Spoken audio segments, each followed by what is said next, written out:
नमस्कार, वीडियो की संख्या में देखते हैं उत्तर प्रदेश लोक सेवा आयोग यानी यूपीपीएससी सामान्य अध्ययन यानी जीएस। और इसमें है GS pointer at a glance यानी जीएस पॉइंटर के अंतर्गत इसमें क्या है, एक झलक इसमें दिया गया है। टॉपिक वाइज वन लाइनर इसमें क्वेश्चन हैं और उपयोगी देखें तो यूपीपीएससी पीटी के लिए, समीक्षा अधिकारी यानी आरओ एग्जाम, आरओ जो एग्जाम होगा उसके लिए भी यानी आरओ के लिए उपयोगी है। इसके बाद सम्मिलित राज्य अभिकरण सेवा यानी ए के लिए। इसके बाद देखें तो पीसीएससी एपीओ के लिए। और ये सारी जानकारी इसमें जो ईसीएफ आरएफओ और ये सारी परीक्षाओं के लिए इंपॉर्टेंट है। यानी इसमें इंपॉर्टेंट रूप से देखें तो जो यह है यूपीएससी पीटी एग्जाम 2024 के लिए जो है 22 दिसंबर 2024 को जो एग्जाम होने वाला है यूपीएससी पर पीटी एग्जाम, उसके लिए यह अंक अति महत्वपूर्ण होगा। साथ ही इन परीक्षाओं के लिए भी अंक अति महत्वपूर्ण होगा। तो चलिए इसको शुरू करते हैं।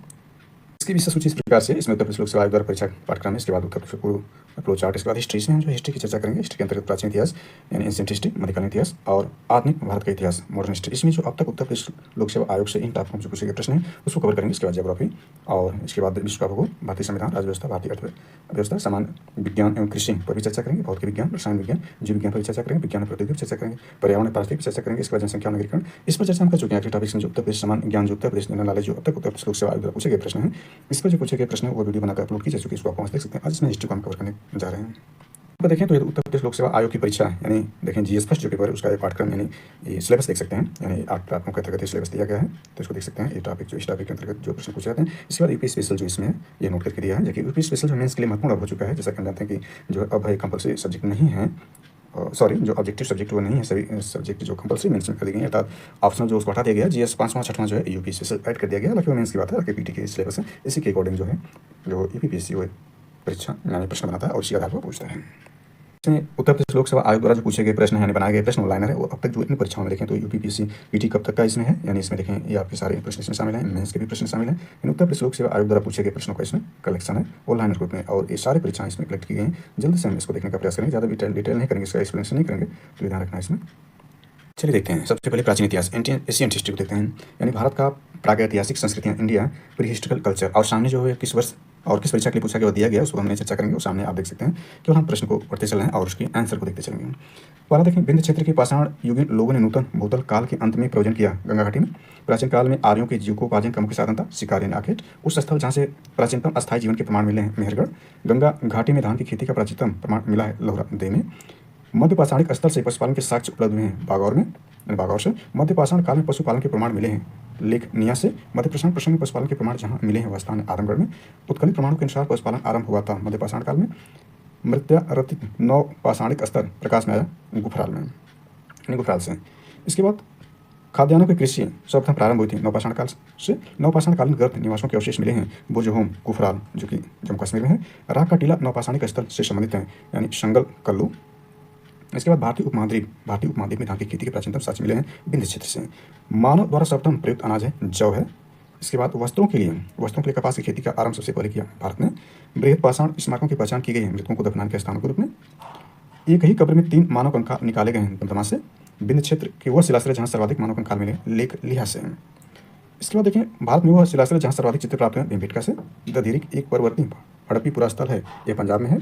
इसके बाद देखें, ताम्रपाषाणिक स्थल नौदा टोली अवस्थित है मध्य प्रदेश में। इसके बाद गैरिक मृदभांड पात्र यानी OCP का नामकरण था हस्तिनापुर में। भारत का स्थल जहाँ खुदाई से लौह धातु की प्रचलन का प्राचीनतम प्रमाण मिला है तो अतरंजी खेड़ा से मिला है। ये ध्यान देना है, सारे ही जो आंसर है विकल्प आधारित हैं और सारे ये पूर्व में यूपी, ध्यान देना है कि यूपीपीएससी द्वारा आयोजित जितनी परीक्षाएं अब तक हुई उसमें सारे पूछे गए प्रश्न और विकल्प के आधार पर इसके प्रश्न सही हैं। और यह जो है हम देख रहे हैं एंशिएंट हिस्ट्री का। आगे इसमें देखते हैं तो यह आपका है, यानी आगे इसमें देखें तो आपका यह बनेगा इसमें, यानी यह ताम्रपाषाण काल में महाराष्ट्र के लोग मृतकों के शरीर को फर्श के नीचे रखकर दफनाते थे। क्या उत्तर से दक्षिण की ओर रखकर दफनाते थे। कोपेनहेगन संग्रहालय की सामग्री में पाषाण काल से लौह युग को त्रियुगीन विभाजन किया था थॉमसन ने। भारत में प्रथम पूरा पाषाणिक उपकरण की खोज करने वाले रॉबर्ट ब्रूस फ्रूट थे, एक भूगर्भ वैज्ञानिक थे। ताम्रपाषाणिक स्थल नौदा टोली का उत्खनन किया था HD शांकलिया ने। भीमबेटका की गुफाएं प्रसिद्ध हैं चलचित्रों के लिए। दमदमा नामक पूरा स्थल संबंधित है मध्यपाषाण काल से। अब देखते हैं इसमें सिंधु घाटी सभ्यता संस्कृति से जो पूछे गए प्रश्न उसको देख लेते हैं जल्दी से। तो सिंधु सभ्यता संबंधित है आद्य ऐतिहासिक युग से। हड़प्पा संस्कृति की उत्तरी सीमा का निर्धारण करता है मांडा। सिंधु सभ्यता का वह स्थान जो पाकिस्तान में हड़प्पा। सिंधु सभ्यता के महान स्नानागार प्राप्त हुए मोहनजोदड़ो से। सिंधु घाटी सभ्यता की विकसित अवस्था में वह स्थल जहाँ से घरों में कुओं के अवशेष रिमेन्स मिले हैं मोहनजोदड़ो से। सिंधु घाटी सभ्यता का पत्तन नगर था लोथल। मृत पट्टिका को उत्कीर्ण सिंहयुक्त देवता की कृति प्राप्त हुई है लोथल से। हाथी दांत का पैमाना हड़प्पी संदर्भ में मिला है लोथल से। हड़प्पा का उत्खनन करने वाला प्रथम पुरातत्वविद जो इसके महत्व को समझ पाया था सर जॉन मार्शल थे। सिंधु सभ्यता शब्द का प्रयोग शर्तों किया गया था सर जॉन मार्शल द्वारा सिंधु घाटी सभ्यता प्रकाश डाला गया था पुरातात्विक संबंधित खुदाई के दौरान। आगे देखते हैं तो यह है सिंधु सभ्यता से संबंधित केंद्र जो उत्तर प्रदेश में स्थित है आलमगीरपुर एवं हुलासा। हड़प्पा सभ्यता स्थल लोथल स्थित है गुजरात में। हड़प्पन संस्कृति के संदर्भ में शैलकृत स्थापत्य के प्रमाण मिले हैं धौलावीरा से। चलिए इसको पुनः देखते हैं। तो आप यहाँ पर देख रहे थे हम लोग यहाँ पर थे कि हड़प्पन संस्कृति के संदर्भ में शैलकृत स्थापत्य के प्रमाण मिले हैं धौलावीरा से। एक जुते हुए खेत की खोज की गई है कालीबंगा से। भारत का सबसे बड़ा हड़प्पन पूरा स्थल है राखीगढ़ी। अधिसंख्य हड़प्पा स्थल स्थित हैं सिंधु घाटी में। मूर्ति पूजा का आरंभ माना जाता है पूर्व आर्य यानी प्री आर्यन से। हड़प्पा संस्कृति की जानकारी का प्रमुख स्रोत है पुरातात्विक खुदाई। अश्वेता और ऋग्वेद में समानता अश्वेता क्षेत्र से संबंधित है, ईरान क्षेत्र से संबंधित है। इसके बाद देखें ये आपका है कि भारत में कपास की खेती का सबसे पहला साक्ष्य मेहरगढ़ से प्राप्त हुआ है। हड़प्पा का अवस्थान जहाँ पर मिट्टी की हल्की आकृति मिली है बनावली से। हड़प्पा स्थल जहाँ से 100 फीट का ताबूत के प्रमाण मिले हड़प्पा से। सिंधु घाटी सभ्यता का पोर्ट टाउन बंदरगाह था लोथल। आगे देख लेते हैं। तो आगे आपका यह है कि भारत में स्वतंत्रता के बाद सर्वाधिक संख्या में हड़प्पन स्थलों की खोज हुई गुजरात में। अब देखते हैं इसमें ऋग्वैदिक एवं उत्तर वैदिक काल से पूछे गए प्रश्नों को देख लेते हैं। तो महाभारत ग्रंथ का उपनाम है सप्तशास्त्री संहिता है। पवित्र गायत्री मंत्र जिस ग्रंथ में अंतर्विष्ट है वह है ऋग्वेद में। गायत्री मंत्र के नाम से प्रसिद्ध मंत्र सप्तम किस ग्रंथ में मिलता है? ऋग्वेद में। ऋग्वेद की मूल लिपि थी ब्रह्मी है। ऋग्वेद पर आधारित संकलन है सामवेद है। ऋग्वैदिक धर्म था बहुदेववादी। ऋग्वेद काल में जनता विश्वास करती थी बलि एवं कर्मकांड पर। गोत्र शब्द का प्रयोग सर्वप्रथम हुआ है ऋग्वेद में। ऋग्वेद में सर्वाधिक संख्या में मंत्र संबंधित हैं इनसे। सबसे प्राचीन वेद है ऋग्वेद। वह वैदिक ग्रंथ जिसमें वर्ण शब्द का सर्वप्रथम प्रयोग या सर्वप्रथम नामोल्लेख मिलता है ऋग्वेद में। आगे देखते हैं तो आपका यह ऋग्वेद में उल्लेखित यौ शब्द किस कृषि उत्पाद हेतु प्रयुक्त हुआ है? जौ से। वो नदी जिसके किनारे ऋग्वेद में उल्लेखित प्रसिद्ध 10 राजाओं का युद्ध लड़ा गया था परुष्णी या रावी नदी। ऋग्वैदिक काल के प्रारंभ में महत्वपूर्ण मूल्यवान संपत्ति समझा जाता था गाय को। वैदिक काल में किस जानवर को अगण्य माना जाता था गाय को? वह वैदिक साहित्य जिसमें मोक्ष की चर्चा मिलती है उपनिषद। वैदिक देवताओं में उनका पुरोहित माना जाता था बृहस्पति को। उत्तर वैदिक काल में आर्य संस्कृति का दूत समझा जाता था कुरु पांचाल को। वैदिक कर्मकांड में होता का संबंध है ऋग्वेद से। आरंभिक वैदिक साहित्य में सर्वाधिक वर्णित नदी है सिंधु। वह नदी जिसको ऋग्वेद में माते तमा देवी तमा एवं नदीतमा संबोधित किया गया स्वस्ति नदी को। शुक्ल यजुर्वेद की संहिता है वाजसयनी है। सतपथ ब्राह्मण में उल्लेखित राजा विदेह माधव से संबंधित ऋषि थे ऋषि गौतम रावण थे। जिस ग्रंथ में पुरुष मेध का उल्लेख हुआ वह है सतपथ ब्राह्मण। गोपद ब्राह्मण संबंधित है अथर्ववेद से। आयुर्वेद अर्थात जीवन का विज्ञान का उल्लेख सर्वप्रथम मिलता है अथर्ववेद में। वो उपनिषद जिसमें पहली बार निराशावाद के तत्व दिखाई देते हैं मैत्रायणी में। भारतीय प्रतीक को उत्कीर्ण सत्यमेव जयते लिया गया है मुंडकोपनिषद से लिया गया है। भारतीय प्रतीक पर जो उत्कीर्ण सत्यमेव जयते है वह मुंडको उपनिषद से लिया गया है। आगे इसको देखते हैं तो आगे ये है जिंद अश्वेता और ऋग्वेद में समानता है। जिंद अश्वेता संबंधित ईरान से, इसको हमने देखा पूरे ऊपर भी। प्राचीन भारत में निशाका से जाने जाते थे स्वर्ण आभूषण। 14वीं सदी ईस्वी पूर्व का एक अभिलेख जिसमें वैदिक देवताओं का वर्णन प्राप्त हुआ वह है बोकजुकाई एशिया माइनर से। मनुस्मृति मुख्यतः संबंधित है समाज व्यवस्था से। वो उपनिषद जिसमें आध्यात्मिक ज्ञान के विषय में नचिकेता और यम का संवाद प्राप्त हुआ है कठोपनिषद से। ऋग्वेद में नदी जिसका उल्लेख अफगानिस्तान के साथ आर्यों के संबंध का सूचक है कुभा प्रोमो। सर्वाधिक ऋग्वेदिक सूक्त समर्पित है इंद्र को। आर्य शब्द का शाब्दिक अर्थ है श्रेष्ठ। अधर्यु का अर्थ है यज्ञ करने वाली पुरोहित। उपनिषद काल के राजा अश्वपति शासक थे कैकेयी के। सर्ग प्रतिसर्ग वंश मनवंतर और वंशानुचरित संकेतक हैं पुराणों के। वेरी इंपॉर्टेंट है। आगे देखते हैं तो आपका यह है कि भारत का प्रथम विधि निर्माता माना जाता है मनु को। प्राचीन काल में महान विधि निर्माता थे मनु। कौशे शब्द का प्रयोग किया गया है रेशम के वस्त्र के लिए। क्लासिकी संस्कृत में आर्य शब्द का अर्थ है एक उत्तम व्यक्ति। ऋग्वेद है स्रोतों का संकलन। इतिहास शब्द का उल्लेख मिलता है अथर्ववेद में। ऋग्वेद में उल्लेखित 10 राजाओं का संग्राम हुआ था पुरुष नदी या रावी नदी तक। अब इस टॉपिक के अंतर्गत देखते हैं 6ठी शताब्दी ईसा पूर्व की राजनीतिक दशा महाजनपदों का उदय मगध साम्राज्य से संबंधित प्रश्न को देख लेते हैं। तो 16 महाजनपदों को उल्लेख है अगंतुक निकाय में। कलिंग नरेश खारवाल किस वंश से संबंधित था? चेदी से। 6ठी शताब्दी ईसा पूर्व मत्स्य जनपद स्थित था राजस्थान में। इस प्राचीन नगर के अवशेष कुंभहार स्थल से प्राप्त हुए पाटलिपुत्र का। मालवा क्षेत्र पर मगध की सत्ता का विस्तार किसके शासनकाल में हुआ था? शिशुनाग के। मगध का वह शासक जिसने राज्यारोहण के लिए अपने पिता की हत्या की एवं स्वयं इसी कारणवश अपने पुत्र द्वारा मारा गया अजातशत्रु। मगध का वह सम्राट जिसने अपरो परशुराम के नाम से जाना जाता है महापदम नंद को। प्राचीन श्रावस्ती का नगर विन्यास आकृति है अर्धचंद्राकार। 6ठी शताब्दी में ईसा पूर्व सुक्तिमती राजधानी थी चेदी की। अभिलेखित शासन में प्रकट होता है कि नंद राजा के आदेश से एक नहर खोदी गई थी कलिंग में। उदयन वासदत्ता की दंत कथा संबंधित है कौशाम्बी से। आगे देखें तो प्राचीन भारत में मगध साम्राज्य की सबसे प्रारंभिक राजधानी थी पाटलिपुत्र। ये सारे प्रश्न आप देख सकते हैं कब पूछे गए। इसके बाद धार्मिक आंदोलन से संबंधित प्रश्नों को देख लेते हैं। तो सबसे पहले जैन धर्म से संबंधित प्रश्न देखते हैं। तो तीर्थकरों का कालानुक्रम सही है। सबसे पहले अभिनंदन है, पद्म प्रभु हैं, विमलनाथ हैं, मुनि सुब्रत नाथ हैं। जैन धर्म के संस्थापक हैं ऋषभदेव। यानी महावीर स्वामी का जन्म स्थान है कुंडलपुर। महावीर स्वामी को ज्ञानोदय प्राप्त हुआ ऋजुपालका नदी के तट पर। महावीर का प्रथम अनुयायी बना जमाले। त्रिरत्न सिद्धांत यानी डॉक्ट्रिन्स ऑफ थ्री ज्वेल्स, सम्यक धारणा, सम्यक चरित्र, सम्यक ज्ञान, जिस धर्म की महिमा वो है जैन धर्म। आजीविक संप्रदाय के संस्थापक थे मखली घोषाल। प्रारंभिक जैन साहित्य किस भाषा में लिखा गया था? अर्धमगधी में। यापनी एक संप्रदाय था जैन धर्म का, तीर्थंकर सब संबंधित हैं जैन धर्म से। वह जैन सभा जिसमें अंतिम रूप से स्वतंत्र आगम का संपादन हुआ पाटलिपुत्र से। प्रभास गिरी जिनका तीर्थ स्थल वे हैं जैन। वह धर्म जो विश्व विनाशकारी प्रलय की अवधारणा में विश्वास नहीं करता जैन धर्म। जैनियों की पवित्र पुस्तकें कहलाती हैं अगम सिद्धांत। वो दर्शन जिसने पुनर्जन्म के विश्वास को अस्वीकार किया चारवाक, यानी वह दर्शन जिसने पुनर्जन्म के विश्वास को अस्वीकार किया चारवाक ने स्वीकार किया। बौद्ध धर्म से संबंधित प्रश्नों को देख लेते हैं। तो बौद्ध धर्म के प्रश्न ये रहे आपके। बुद्ध का जन्म हुआ था लुम्बिनी में। बुद्ध की मृत्यु जहाँ हुई थी वह स्थान अब कहाँ है? उत्तर प्रदेश में। बुद्ध के जीवन की वो घटना जिसको महानिधि निष्क्रमण के रूप में जाना जाता है गृहत्याग। गौतम बुद्ध ने अपना प्रथम उपदेश दिया था सारनाथ। आगे देखते हैं तो आपका यह है बुद्ध के उपदेश संबंधित हैं आचरण की शुद्धता और पवित्रता से। भारतीय कला में बुद्ध के जीवन की किस घटना का चित्रण मृग सहित चक्र द्वारा हुआ है? प्रथम उपदेश से। धर्म चक्र परिवर्तन किया गया था सारनाथ में। सारनाथ में अपना प्रथम वचन दिया था महात्मा बुद्ध ने। बुद्ध के सर्वाधिक उपदेश दिए गए थे श्रावस्ती में। बुद्ध संघ में भिक्षुणी के रूप में स्त्रियों के प्रवेश की अनुमति बुद्ध द्वारा दी गई थी वैशाली में। बुद्ध के जीवन काल में संघ प्रमुख होता था देवदत्त। बुद्ध के जीवन काल में संघ प्रमुख होना चाहता था देवदत्त। बुद्ध द्वारा रूपांतरित में अंतिम व्यक्ति था सुबुद्ध। त्रिपिटक है बुद्ध के उपदेशों का संग्रह। बौद्ध धर्म में त्रिरत्न इंगित करता है बुद्ध धम्म संघ। प्रथम बौद्ध संगीति का आयोजन हुआ था अजातशत्रु के शासनकाल में। संसार अस्थिर और क्षणिक, यह कथन है बुद्ध का। वह बौद्ध ग्रंथ जिसमें संघ जीवन के नियम प्राप्त होते हैं विनय पिटक से। विदेशी राजा जिसने समुद्रगुप्त से अनुरोध किया था कि उसे भारत में बौद्ध विहार बनाने की अनुमति दी जाए वो थे मेघवर्मन। बोध गया महात्मा बुद्ध ने 2 बंजारों को उपदेश देकर अपना पासक बना लिया था। वे बंजारे थे मल्लिक और तपस्सु। सप्तपर्णी गुफा स्थित है राजगृह बिहार में। विशुद्धिगम नामक पुस्तक किस संप्रदाय संबंधित है? हिनयान से। सुनीता के सिद्धांत का सर्वप्रथम प्रतिपादन करने वाले बौद्ध दार्शनिक का नाम बताइए। यानी नाम क्या है? नागार्जुन। उत्तर प्रदेश में बौद्ध एवं जैनियों दोनों के लिए प्रसिद्ध तीर्थस्थली कौशाम्बी। बौद्ध और जैन दोनों ही धर्म विश्वास करते हैं कर्म तथा पुनर्जन्म के सिद्धांत में। सही। अफगानिस्तान का बामियान प्रसिद्ध था बौद्ध प्रतिमा के लिए। देश में मूर्ति पूजा की नींव रखी थी बौद्ध धर्म ने। वह काल जिसमें बुद्ध की खड़ी प्रतिमा बनाई गई है कुषाण काल में। भूमि अस्पर्श मुद्रा की सारनाथ बुद्ध प्रतिमा संबंधित है गुप्त काल से। इसके बाद देखें तो आपका यह है विक्रमशिला बिहार के संस्थापक थे धर्मपाल। कहाँ के स्तूप के उत्खनन से सारिपुत्र के अवशेष प्राप्त हुए सांची से। वह बौद्ध पवित्र स्थल जो निरंजना नदी के तट पर स्थित है बोध गया। एशिया के ज्योतिपुंज के तौर पर जाना जाता है गौतम बुद्ध जी को। गौतम बुद्ध के समय का प्रसिद्ध वैद्य जीवक जिसके दरबार से संबंधित था बिंबिसार। बुद्ध कौशाम्बी किसके राज्यकाल में आए थे? उदयन के।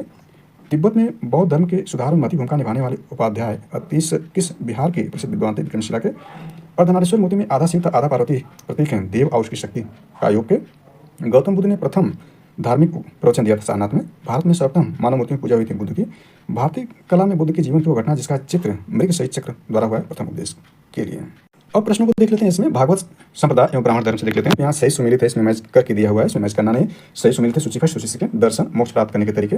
इसमें न्याय दर्शन तार्किक चिंतन द्वारा इसमें मोक्ष प्राप्त करने का तरीका बताया गया। मीमांसा दर्शन वैदिक अनुष्ठान से मोक्ष प्राप्त करने का तरीका बताया गया। सांख्य दर्शन में वास्तविक ज्ञान का अवगुण करके मोक्ष प्राप्त करने का तरीका बताया गया। वेदांत दर्शन जो है आत्मज्ञान करके मोक्ष प्राप्त करने का तरीका इसमें बताया गया है। आगे देखते हैं तो वह देवता जिसको कला में हल लिए प्रदर्शित किया गया बलराम को। कृष्ण भगवान के जो बड़े भ्राता हैं बलराम जी उनको। रामायण की वह कांड इसमें राम हनुमान की पहली भेंट का वर्णन किया गया किस कांड में? भागवत संप्रदाय में भक्ति के रूपों की संख्या है कुल 9 है। तुम्हारा अधिकार कर्म पर है, तुम्हारा अधिकार कर्म पर, फल की प्राप्ति पर नहीं है। ये किस ग्रंथ में कहा गया गीता में? मोक्ष के साधन के रूप में ज्ञान कर्म तथा भक्ति को समान मत दिया है भगवत गीता ने। भागवत धर्म से संबंधित प्राचीन अभिलेखी साक्ष्य मिलता है हेलियोडोरस का बेशनस अभिलेख में। आदि शंकराचार्य द्वारा स्थापित 4 मठ स्थित हैं। जोशी मठ द्वारका पुरी श्रृंगेरी में। नयनार थे शैव धर्मानुयायी थे। इसके बाद सही सुमेलित इसको भी देख लेते हैं। सही सुमेलित में है आपका बल्भाचार्य पुष्टिमार्ग संबंधित, रामानुज विशिष्टा द्वैत संबंधित, माधवाचार्य द्वैतवाद संबंधित, और शंकर जो थे वह अद्वैतवाद से संबंधित हैं। इसके बाद मौर्य साम्राज्य संबंधित प्रश्नों को जल्दी से देख लेते हैं। मौर्य साम्राज्य संबंधित प्रश्न क्या इसमें है? प्रथम भारतीय साम्राज्य स्थापित किया गया था चंद्रगुप्त मौर्य द्वारा। सेंट्रोकोटस चंद्रगुप्त मौर्य और सिकंदर महान के वीर का उल्लेख किया है जस्टिन ने। जल की आवश्यकता को ध्यान में रखते हुए जिस प्रथम शासक ने गिरनार क्षेत्र में एक झील का निर्माण करवाया था वह चंद्रगुप्त मौर्य था। अभिलेख जिसमें प्रमाणित होता है कि चंद्रगुप्त का प्रभाव पश्चिम भारत पर था वह है रुद्रदामन का जूनागढ़ अभिलेख है। कौटिल्य का अर्थशास्त्र एक है शासन के सिद्धांतों की पुस्तक है। किसकी तुलना मैकियावेली के रेफरेंस से की जा सकती है? कौटिल्य के अर्थशास्त्र के। राज्य के सप्तांग सिद्धांत के अनुसार राज्य का 8वां अंग है मित्र है। चाणक्य अपने बचपन में किस नाम से जाने जाते थे? विश्वगुप्त से। अर्थशास्त्र के अनुसार सीता भूमि का अभिप्राय है जनजातियों द्वारा जोती जाने वाली भूमि से। आगे इसमें देख लेते हैं तो ये वे शासकों जिन्होंने गिरनार क्षेत्र में जल संसाधन व्यवस्था की ओर ध्यान केंद्रित किया, चंद्रगुप्त मौर्य और अशोक ने। वो राजा इसके एक अभिलेख से सूचना मिलती है कि शाक्य मुनि बुद्ध का जन्म लुम्बिनी में हुआ था, अशोक है। सारनाथ स्तंभ का निर्माण किया था अशोक ने। अशोक द्वारा स्थापित सबसे सुरक्षित स्तंभ है लहरिया नंदगढ़ का। अशोक का अभिलेख जो कनक मुनि बुद्ध के अस्तित्व को प्रमाणित करता है निगाली सागर स्तंभ अभिलेख है। गुजरा लघु शिलालेख जिसमें अशोक का नाम उल्लेख किया गया वो स्थित है मध्य प्रदेश के दतिया जिले में। अशोक के निम्न अभिलेखों से पूर्ण रूप से धार्मिक सहिष्णुता के प्रति समर्पित अभिलेख है। शिलालेख 7वां है। ब्राह्मी लिपि का सर्वप्रथम पढ़ा था जेम्स प्रिंसेप ने। वह स्थान जहाँ प्राक अशोक ब्राह्मी लिपि का पता चला अनुराधापुर से। पत्थर पर प्राचीनतम शिलालेख किस भाषा में है? प्राकृतिक भाषा में। अपने साम्राज्य के उत्तरी पश्चिमी भाग में उत्कीर्ण राज आज्ञाओं के लिए अशोक ने लिपियों का प्रयोग किया, अमराइक, ग्रीक, एक लिपि का। इलाहाबाद में अशोक स्तंभ किस शासक के बारे में सूचना देता है? समुद्रगुप्त के बारे में। फाहियान भारत में आया 399 AD में। कलिंग युद्ध का विवरण हमें प्राप्त होता है 13वें शिलालेख से। मौर्यन मंत्रिपरिषद में राजस्व इकट्ठा करने से संबंधित था समाहर्ता। अशोक का समकालीन पूर्व में राजा कहाँ का था? मिस्र का था। मकदूनिया में अशोक का समकालीन राजा था एंटीगोन गोनप्रास टालमी फिलाडेल्फस, जिसके समय अशोक के राजनैतिक संबंध थे। कहाँ शासक था? मिस्र था। एक इतिहासकार के अनुसार शिलालेखों में अशोक ने जिस धर्म का प्रतिपादन किया वह वस्तु धर्म था प्लेट। आधुनिक देवनागरी लिपि का प्राचीन रूप है ब्रह्मी। किसने सहिष्णुता, उदारता और करुणा के त्रिविध आधार पर राजधर्म की स्थापना की? अशोक ने। सांची का स्तूप बनवाया था अशोक ने। ब्रह्मी लिपि का प्रथम उद्वाचन किस पर उत्कीर्ण अक्षरों में किया गया? स्तंभों पर। बुलंदीबाग प्राचीन नाम है पाटलिपुत्र का। मौर्य काल में तक्षशिला के प्रसिद्ध शिक्षा केंद्र के द्वार किन वर्णों के लिए खुले थे? ब्राह्मणों, क्षत्रियों और वैश्यों के लिए। मौर्य काल में दंड विधान थे काफी कठोर। काल से प्रसिद्ध अशोक के शिलालेख के कारण। चाणक्य का पूरा नाम क्या है? विष्णुगुप्त। चंद्रगुप्त मौर्य ने अपने अंतिम दिन व्यतीत किए थे श्रवणबेलगोला में। अशोक का अभिलेख जिसमें धार्मिक सहिष्णुता के सिद्धांत की बात कही गई, शिलालेख 7वें में। आगे इसमें देखते हैं मौर्योत्तरकालीन भारत को देख लेते हैं जल्दी से। इसमें देखें सिमुख किस वंश का संस्थापक था? सातवाहन का। कारदमक क्षत्रपों के अति दुर्लभ सिक्के प्रचलित किए गए थे ताम्र धातु में। अशोक के द्वितीय शिलालेख में उल्लेख नहीं है सातवाहन का। खारवेल के विषय में जानकारी का स्रोत हाथी गुम्फा का उल्लेख है। राजवंशों में सबसे पुराना राजवंश था सातवाहन है। मौर्यों के बाद दक्षिण भारत में सबसे शक्तिशाली राज्य था सातवाहन का। सातवाहनों की राजधानी अवस्थित थी अमरावती। कनिष्क के सारनाथ बौद्ध प्रतिमा अभिलेख की तिथि है 81 ईस्वी सन है। बुद्ध का किसके सिक्कों पर अंकन हुआ है? कनिष्क के। उत्तरी पश्चिम भारत में सर्वाधिक संख्या में तांबे के सिक्के जारी किया था कुषाणों ने। काव्य शैली का प्राचीनतम नमूना जिसके अभिलेखों से मिलता है काठियावाद के रुद्रदामन में। प्राचीन भारत में नियमित रूप से सोने के सिक्के जारी किए कुषाणों ने। बिना बेगार के सुदर्शन जल का जीर्णोद्धार कराया था रुद्रदामन प्रथम ने। आगे देखते हैं तो यह है प्राचीन भारत के साहित्यिक इतिहास में पाणिनि और पतंजलि ख्याति प्राप्त नाम है। किस राजवंश के समय वो फले शुंग के समय? विक्रम संवत प्रारंभ हुआ 58 ईसा पूर्व। महाभारत के लेखक पतंजलि समसामयिक थे पुष्यमित्र शुंग के। विक्रम एवं शक संवतों में कितना अंतर? 135 वर्ष का है। इसके बाद यहाँ सुमिल करके दिया हुआ है सूची सेकंड यहाँ से। डिमेट्रियस हिंदी यूनानी थे। रुद्रदामन शक थे। गोल्डोर फर्नेज ये पल्लव थे। बिन जो कुषाण थे। इसके बाद प्राचीन भारत में विदेशी आक्रमण को जल्दी से देख लेते हैं तो आपके ये हैं। हमारे देश को इंडिया संबोधित करने वाले थे यूनानी थे। वो हिंद यवन शासक जिसने शीशे के सिक्के जारी किए थे स्ट्रेटो सेकंड था। वह शासक जिसको अपना सोने के सिक्के जारी करने का श्रेय दिया जाता है भीम कडफिश को। उस वीर भारतीय राजा का नाम जिसने सिकंदर ने झेलम के तट पर पराजित किया था पोरस को। युद्ध भूमि बड़ी संख्या में सैनिकों के मारे जाने अथवा आहत हो जाने के बाद इस भारतीय गण अथवा राज्य की स्त्रियों ने सिकंदर के विरुद्ध शस्त्र धारण कर लिया था तो मस्ग आयुर्वेद के प्रसिद्ध विद्वान चरक दरबार अंकित करते थे कनिष्क का। इसके बाद अगला देख लेते हैं। इस पर है संगम यानी इससे संबंधित प्रश्न है। संगम युग जिसमें चेर चोल पांड संबंधित प्रश्न है। संगम ग्रंथ तोल काव्यम किस विषय पर आधारित व्याकरण है? ये वो तमिल ग्रंथ जिसे लघु वेद की संज्ञा दी गई है कुराल है। शिल्पाधिकारम का लेखक है इलंगो। तृतीय संगम हुआ था मदुरई में। बृहदेश्वर मंदिर जो भगवान शिव को वर्ष 1014 में समर्पित किया गया था स्थित है तंजावुर में। अब आगे देखते हैं इसमें दक्षिण भारत का इतिहास जिसमें चोल, चालुक्य और पल्लव है। तो पल्लव शासकों का उनके राज्यकाल की दृष्टि से सही क्रम है महेंद्र वर्मन फर्स्ट, नरसिंह वर्मन फर्स्ट है, परमेश्वर वर्मन फर्स्ट है और नंदी वर्मन सेकंड है। नटराज की प्रसिद्ध कांस्य मूर्ति एक उत्कृष्ट उदाहरण है चोल कला का। वह राजवंश जो अपने शासनकाल में ही अपना उत्तराधिकारी घोषित करते थे चोल थे। वह दक्षिण भारतीय राज्य अपने नौसैनिक शक्ति हेतु प्रसिद्ध था चोल था। चोल संगम नामक बृहद कृत्रिम झील बनवाने का श्रेय किसी जाता है राजेंद्र प्रथम को। तंजावुर के बृहदेश्वर मंदिर का निर्माण किया था राजा राज फर्स्ट ने। चोलों का राज्य किस क्षेत्र में फैला हुआ था? कोरोमंडल तक, दक्कन के कुछ भाग तक। चोल शासकों के शासनकाल में वारियम उद्यान प्रशासन कार्य देखता था टोट्टा वारियम। चालुक्यों की राजधानी थी वातापी थी। चोल राजाओं के स्नानागार एवं भोजनालय का प्रबंध देखते थे स्त्रियां पुरुष दोनों। चोल शासक का नाम बताया जिसने श्रीलंका को उत्तरी भाग में विजय प्राप्त किए थे राज प्रथम ने किया था। इसके बाद देखिए चोल साम्राज्य को अंत समाप्त किया था मलिक काफूर ने।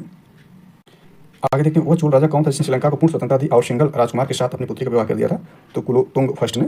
72 व्यापारी चीन में इसके शासनकाल में भेजे गए थे कुलोतुंग फर्स्ट के। दक्षिण भारत का प्रसिद्ध तकोलम का युद्ध हुआ था चोल एवं राष्ट्रकूटों के मध्य हुआ था। वो चीनी या तो इसने चालुक्यों के शासन काल में चीन एवं भारत के संबंधों का विवरण दिया था हैंसांग था। इसके बाद देखें किस वंश द्वारा प्राय महिलाओं को प्रशासन उच्च पद प्रदान किए गए? चालुक्य वंश द्वारा। मत विलास प्रशासन के लेखक हैं महेंद्र वर्मन।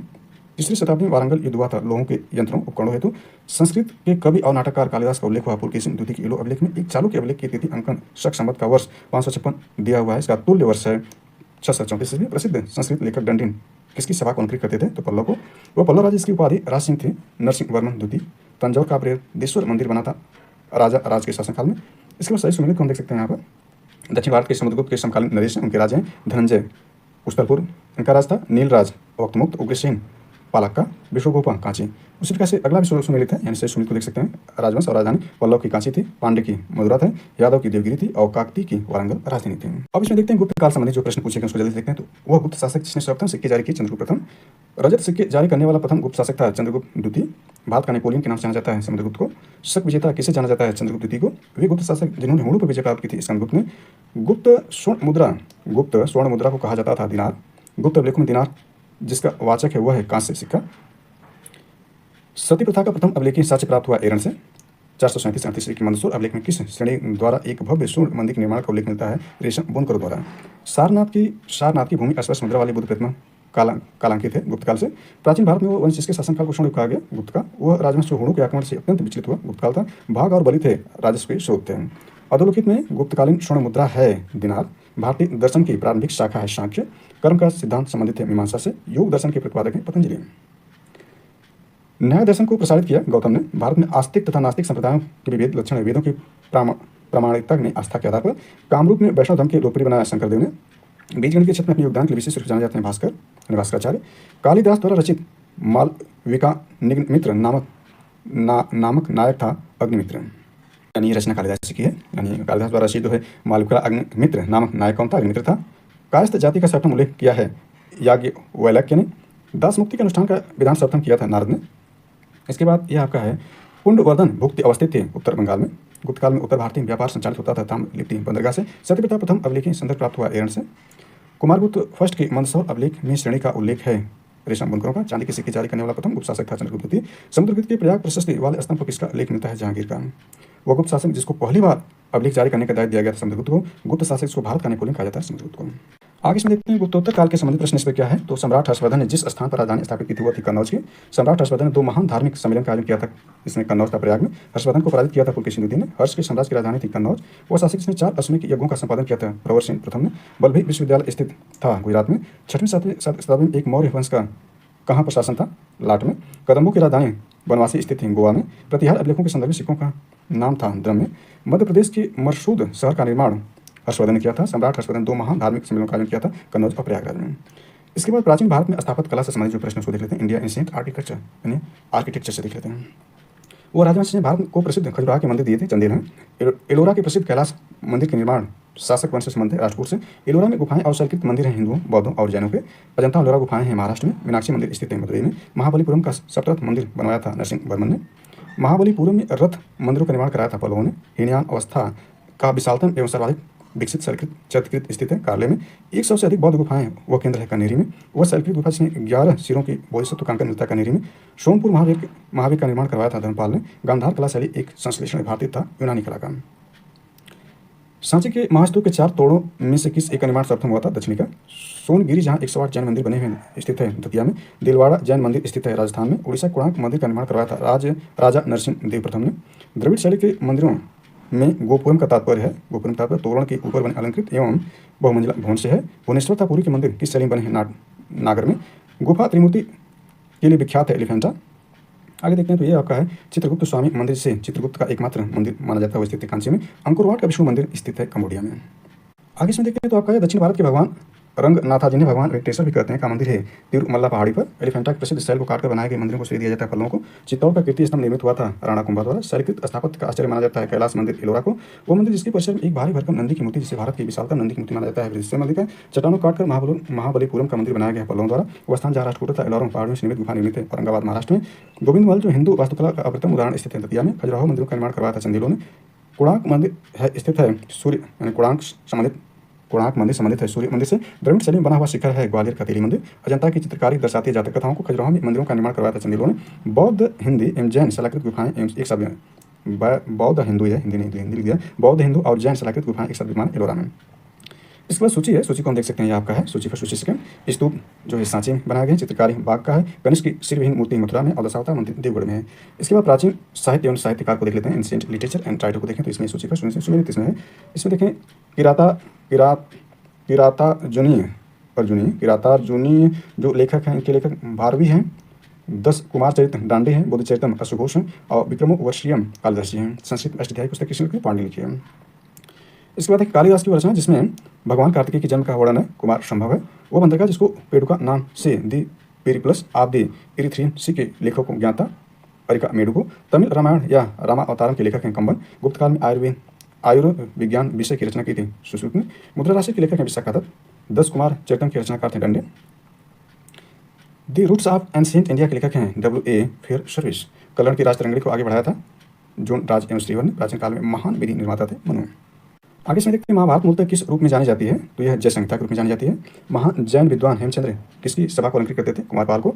भोजशाला मंदिर की अधिष्ठात्री देवी हैं भगवती सरस्वती। मध्यकालीन भारत में यशस्वी विधि वेत्ता थे विज्ञानेश्वर। मध्यकालीन विद्वान लेखकों जो जैन धर्म के अनुयायी थे हेमचंद्र सूर्य।